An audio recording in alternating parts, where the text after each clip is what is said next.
Buenas tardes y bienvenidos nuevamente al segmento cinéfilo denominado Cámara Obscura. En este episodio exploraremos el signo que nos trae la primavera, Libra, representando los valores de equidad, integridad y verdad. Con Libra se intenta restaurar la balanza, el equilibrio y el orden. En la sombra, posee un sentimiento de injusticia constante, una rigidez moralista o una venganza disfrazada de hacer justicia, la manipulación de la verdad para beneficio propio. Libra en el tarot se relaciona con la carta número 8, la justicia. La justicia nos invita a revisar la historia para aceptar el presente, contando con la capacidad de cortar con la espada las ilusiones, separando lo verdadero de lo falso, con actitud rígida. La carta nos invita a enfrentar las consecuencias de los actos, y es por eso que hoy les traigo algunas películas que resuenan con estas ideas. Vamos a empezar desde lo internacional hacia lo nacional. Primero nos vamos a ir lejos, al continente de Asia, donde nos encontramos con una película bengalí llamada Made in Bangladesh, del 2019, dirigida por la directora Rubaiyat Hussain. De una manera costumbrista y simple, Rubaiyat nos muestra la vida de un grupo de mujeres trabajadoras en una fábrica textil, que deciden agruparse para formar un sindicato en donde puedan exigir por sus derechos laborales. La historia se centra en Shimu, una joven de 23 años, casada con su marido desempleado, que ha vivido una vida de pobreza y maltrato a lo largo de su adolescencia y joven adultez. A raíz de un incendio en la fábrica por las malas condiciones de seguridad en las que trabajan, muere una de sus compañeras. Entonces, Shimu es abordada por una mujer que le cuenta sobre los derechos laborales y los sindicatos, y le promete la posibilidad de condiciones laborales más dignas. Shimu incita a sus amigas a seguirla, y juntas vemos cómo poco a poco intentan levantar su voz ante hombres que ejercen todo tipo de poder sobre ellas. Las condiciones laborales son pésimas, los sueldos apenas alcanzan y el maltrato y ninguneo es constante. Vestidas con sus trajes tradicionales muy coloridos, rodeadas de una sociedad superpoblada en donde conviven la comunidad y la pobreza, la película se llena de pequeños momentos de alegría mezclados con la desesperanza y la tristeza que deben soportar en esta sociedad las mujeres. En un mundo machista y explotador, encuentran muchos obstáculos que dificultan su camino a sindicalizarse, pero eso no detiene a Shimu, que está dispuesta a arriesgar todo para poder lograr reclamar un trabajo digno para ella y sus compañeras. Después de muchísimas trabas y desprecios por parte de los mismos sindicalistas, Shimu logra una pequeña victoria en base al chantaje. En un mundo sucio, tal vez la única forma de equilibrar un poco la balanza sea jugando el juego de la misma forma que aquellos que lo dominan. Ahora nos vamos a una de las islas de Europa, Irlanda del Norte. En una prisión de máxima seguridad sucede Hunger, del 2008, debut direccional de Steve McQueen, con Michael Fassbender como Bobby Sands, líder de los reclusos irlandeses.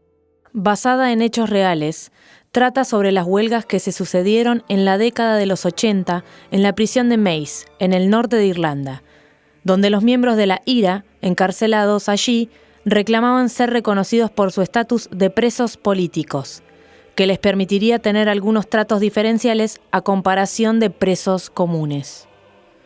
Sin embargo, Margaret Thatcher sostenía que no había diferencia entre criminales, y es entonces donde comienzan los reclamos. Primero, una huelga conocida como protesta sucia. El mismo nombre lo dice. Durante varios años se someten a condiciones asquerosas dentro de la celda, sin bañarse y sin limpiar el espacio que habitan. Pero después de varios años, estas medidas son contrarrestadas y sus reclamos siguen siendo sordos. Es por eso que deciden comenzar una huelga de hambre. Su sacrificio se sostiene por la firme creencia en una Irlanda independiente y por las diferencias irreconciliables con Inglaterra. El precio por la libertad es la propia muerte. Y precisamente en esta película vemos cómo el cuerpo se convierte en el campo de batalla, el símbolo de lucha, a través del paulatino deterioro por inanición y su eventual muerte. Después del fallecimiento de 10 presos, sus reclamos finalmente fueron escuchados. La balanza se equilibra a través del sacrificio individual, por una causa que sea más justa para el colectivo. Y ahora nos acercamos al continente americano, más precisamente al norte, a Estados Unidos con Mystic River, del 2003, de Clint Eastwood. En esta película, el equilibrio nunca es restaurado del todo. Ya desde un comienzo, la historia se desequilibra para permanecer torcida.